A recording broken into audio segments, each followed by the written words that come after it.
मेरा नाम सनीउर रहमान है और मैं बांग्लादेश से हूँ। ज्यादातर लोग मुझे वीडियो ब्लॉगर और कार्टूनिस्ट के हिसाब से जानते हैं। मैं एक एक्स मुस्लिम हूँ। मैं अपने आप को इंसान बताता हूँ और मेरा धर्म इंसानियत है। मैं ज्यादातर जितना भी वीडियो अपलोड करता हूँ वो सारे बंगाली में होते हैं, क्योंकि मेरा जितना भी ऑडियंस वगैरह है सारे बांग्लादेश और कलकत्ता से है, यानी बांग्ला समझने वाले। ये वीडियो मैं हिंदी में इसलिए बना रहा हूँ क्योंकि ये प्रॉब्लम सिर्फ बांग्ला बोलने वालों के नहीं, पूरे हिंदुस्तान के लिए है। पूरे हिंदुस्तान को बताने के लिए मुझे ये हिंदी में बोलना पड़ रहा है। मसला ये है कि मैं काफी दिन से सोशल नेटवर्किंग साइट, फिर यूट्यूब, फिर कई सारे न्यूज पोर्टल जो है उसमें मैं देख रहा हूँ कि 3 तलाक वगैरह, मुस्लिम पर्सनल लॉ बोर्ड, इसके ऊपर बहस चल रहा है। तो सबसे मजेदार चीज मैंने ये नोटिस किया, ये जो मुस्लिम पर्सनल लॉ बोर्ड है वो ज्यादातर औरतों को घेर के लॉ बनाया गया है, यानी औरतों को कैसे यूज किया जाए, औरतों को कैसे हम स्लेव बना के रख सकते हैं। इंडियन कॉन्स्टिट्यूशन जो है उसमें सबसे मजेदार चीज ये है कि अगर कोई खून करता है तो उसको खूनी कहा जाता है, वो मुस्लिम हो, हिंदू हो, कोई भी रिलीजन से हो। लेकिन शादी करने जाए कोई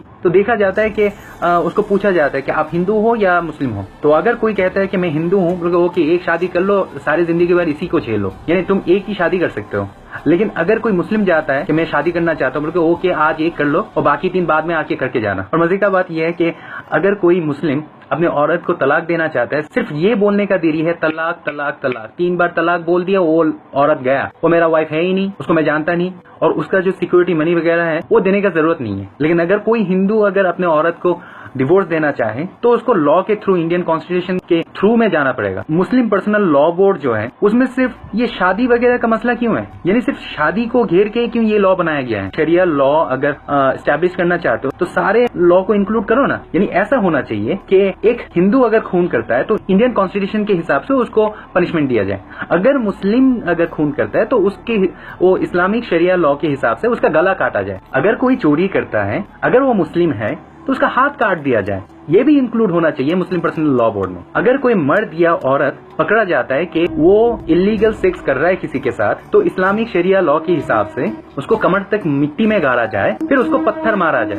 यही तो है इस्लामिक लॉ। अगर इंक्लूड करना है तो सारे इंक्लूड करो ना। वो सब क्यों इंक्लूड कर रहे हो जिसमें तुम एक औरत को दासी बना के रख सकते हो। मेरे नजरिए से अभी अगर ये मुस्लिम पर्सनल लॉ बोर्ड को अगर बंद ना किया जाए तो ये मुस्लिम लोग 4 शादियां करके अगले 20 सालों में इतना मुस्लिम बच्चे पैदा करेंगे। अभी तो इंडिया का पॉपुलेशन 100 करोड़ है, तब 200 करोड़ जाने में इतना टाइम नहीं लगेगा। उस 200 करोड़ आबादी में तब हिंदू लोगों को माइनॉरिटी बोला जाएगा, क्योंकि हिंदू लोग तो एक ही शादी कर रहे हैं। क्योंकि एक ही वाइफ से सिर्फ एक ही बच्चा अगर हर साल पैदा हो तो उसको 12 साल लगता है 12 बच्चे पैदा करने के लिए। लेकिन 4 शादियां करके एक मुस्लिम फैमिली में 12 बच्चा पैदा करने में सिर्फ 3 साल लगते हैं। तो 20 सालों में हिंदुओं को माइनॉरिटी बनाने में इतना टाइम नहीं लगेगा। तो मेरा सजेशन ये है, अगर शरिया लॉ अगर एस्टैब्लिश करना है तो सिर्फ औरतों को घेर के नहीं, औरतों को यूज करने के लिए नहीं, सारे शरिया लॉ मुस्लिम पर्सनल लॉ बोर्ड में शामिल करो। जैसे खून हुआ तो गला काटो, चोरी किया तो हाथ काटो, इलीगल सेक्स किया तो कमर तक उसको गाड़ के पत्थर मारो।